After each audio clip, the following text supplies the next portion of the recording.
Every kid who ever kicked a ball has imagined this. Almost none of them will live it.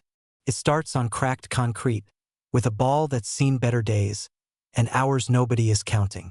You play until the streetlights come on, then you play some more. And when you finally join a real team, you find out you're not the best anymore. Everyone here was the best where they came from. Then one day, men with clipboards show up on the sideline. They watch 100 kids. They pick 2. And when the letter comes, you and your family read it 3 times to be sure it's real. To 14, you leave home. The academy is beautiful, and it will break most of the people standing next to you. Sprints before sunrise until someone throws up. Drills until the movement stops being a decision. You live in a dorm room, calling home on nights when you badly want to quit. And every season, boys you trained beside pack their bags and disappear. Nobody warns them. They just stop being on the list. Academy players earn nothing. You're not staff, you're not paid, you're a bet the club is making on a child. Then the day comes when they put a professional contract in front of you. Around 60 to 100,000 a year for a young pro in the American League. To a 19-year-old, it might as well be a fortune. Standing in the tunnel before your debut, you can hear them out there. Your legs don't feel like yours. Then you step onto the grass and the noise hits, and something in you takes over. You strike your first professional goal and the world goes white. The run, the slide, the teammates burying you. You'll chase that feeling for the rest of your career. So you stay after training. Alone on the pitch, floodlights on, long after everyone else has showered and gone home. That's the part nobody films. And then, in one tackle, it's over. Your knee goes, and you know before you hit the ground. 8 months. A brace, a resistance band, a physio room that smells like antiseptic, and a career that suddenly has an expiration date you never thought about. You come back, and the coach doesn't start you.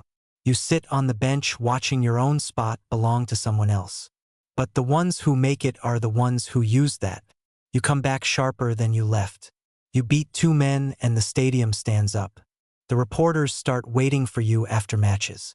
Then your phone lights up with a number and a country you've only seen on television. A European club wants you. You stand at the airport looking back at the city that made you, and you get on the plane anyway. The first time you walk into that stadium, empty, it's the size of a cathedral. 90,000 seats. Every one of them will be full, and every one of them will have an opinion about you. You hold up the jersey at your presentation, cameras firing, and the move alone can be worth $5 to $15 million to the club that sold you. Your salary goes from a few $100,000 to several million a year. And then reality arrives. The locker room speaks a language you don't. Nobody waits for you to catch up. You're on the bench again in a bigger stadium, which is somehow worse. The press writes that the club wasted its money. The crowd lets you know exactly what they think. So you do the only thing that has ever worked. You train in the rain, alone at night on an empty pitch, in a country where nobody is on your side yet. Then the manager calls your name, and you're running onto that pitch with 90,000 people roaring.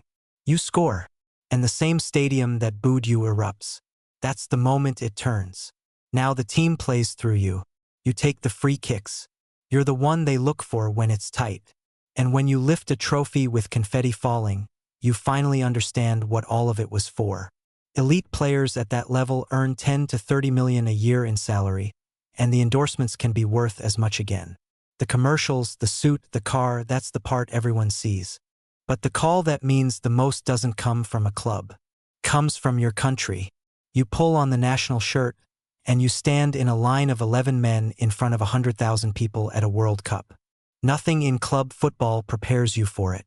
You carry the ball in a stadium lit by 1,000 camera flashes. And then the whole tournament comes down to you standing over a penalty in total silence. You miss. Hands on your head, a nation watching, and there is nowhere on earth to hide. The next 90 minutes decide who you are. So you get up, you run, and you score the goal that sends your country through, and the noise that comes back is something you'll hear for the rest of your life. Then you lift the trophy. Gold, confetti, teammates, a whole country awake at 3 in the morning screaming at their screens. And months later, in a tuxedo under a spotlight, they hand you the award that says you were the best player alive.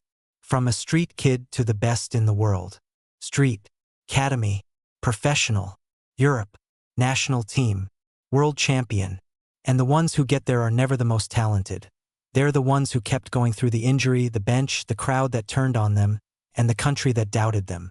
Which level surprised you the most? Comment below, subscribe, and join us for the next episode of Every Level.